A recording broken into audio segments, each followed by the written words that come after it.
네, 국민의힘이 비상대책위원회 체제 전환을 현 절차에 들어갔습니다. 전국위원회에서 잠시 뒤에 한동훈 비대위원장 임명이 발표될 예정인 가운데 한 내정자는 비대위 구성 작업에 착수했고 또 이준석 전 대표는 내일 국민의힘을 탈당할 것으로 보입니다.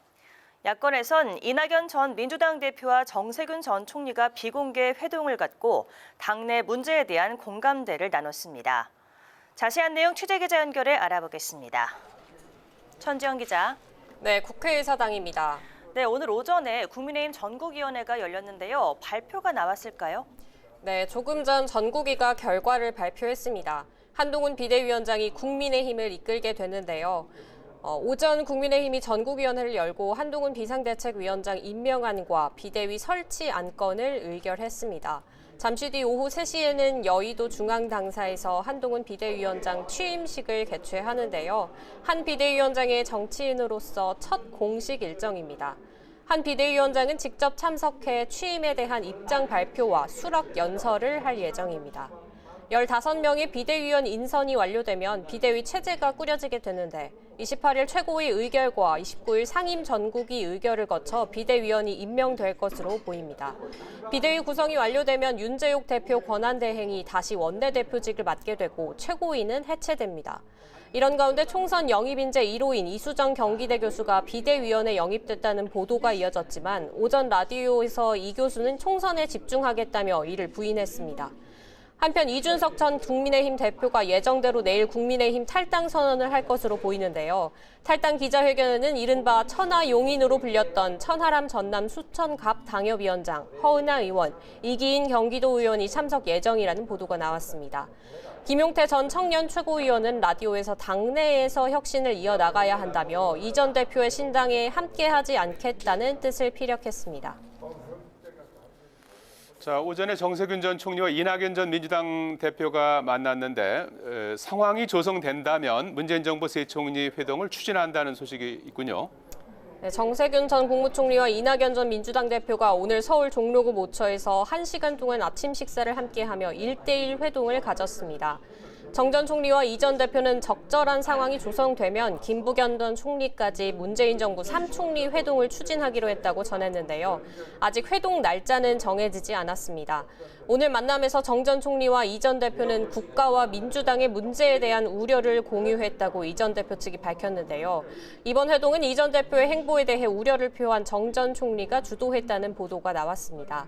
정 전 총리는 24일 김부겸 전 총리를 만난 뒤 이틀 만에 이 전 대표를 만났습니다. 이틀 뒤인 28일에도 이재명 민주당 대표와 회동이 예정돼 있어 이 전 대표와 이재명 대표 간 만남의 가교 역할을 할지 주목됩니다. 이낙연 전 대표가 이 대표 사퇴를 포함한 당회의 변화를 요구한 연말이 다가오는 가운데 이재명 대표는 여전히 뚜렷한 입장을 밝히지 않고 있습니다. 이 대표는 이번 주 공천 전반을 책임질 공관위원장을 발표할 것으로 보이는데요. 신당 창당 등 내홍을 겪고 있는 민주당이 계파 갈등을 잠재울 공천관리위원장을 임명할 수 있을지 이재명 대표의 결단에 관심이 쏠리고 있습니다. 네, 28일에 본회의가 열리는데요. 쌍특검 법안의 여야 간 입장차가 좁혀지지 않는 모양새죠. 네, 민주당이 예고한 이른바 쌍특검법 처리를 이틀 앞두고 여야는 대치를 이어갔습니다. 윤재욱 국민의힘 대표 권한대행은 쌍특검법에 대해 처음부터 총선용으로 기획된 국민주권 교란용 악법이라고 날을 세웠습니다. 50억 특검법은 이재명 대표의 대장동 사건 재판 물타기라고 했는데요. 당대표 리스크를 막기 위한 방탄 책략이자 사법 방해라고 윤 권한대행은 강조했습니다. 이른바 김건희 특검법에 대해서는 윤석열 대통령 내외를 모욕하고 선거에 활용하려는 목적이 명확하다고 비판했습니다. 윤 권한대행은 정쟁으로 혁신을 뭉개려는 민주당의 정략적 행동에 응할 이유가 전혀 없다고 선을 그었습니다. 홍익표 민주당 원내대표는 특검법이 신속 처리 안건으로 지정된 만큼 28일 본회의 처리를 미룰 수 없다고 강조했습니다. 최혜영 원내대변인은 쌍특검법 처리와 관련해 문구 수정을 놓고 정의당과 비공개 논의를 할 예정이라고 밝혔는데요. 국민의힘과는 협상 제의가 없었고 논의도 하지 않을 거라고 전했습니다.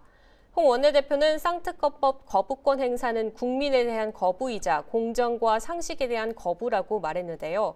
김진표 국회의장이 여야 합의를 당부한 이태원 특별법과 오송 지하차도 참사, 해병대 최상병 사망 사건 등 국정조사 처리도 여당에 촉구했습니다. 한동훈 비대위원장이 임명되자마자 쌍특검법이라는 어려운 과제를 아는 가운데 이를 타개할 보관이 있을지 관심이 모아지고 있습니다. 홍 원내대표는 한동훈 비대위원장의 김건희 특검법에 대한 입장이 국민의힘 비대위의 운명을 결정짓는 바로미터가 될 것이라고 압박했습니다.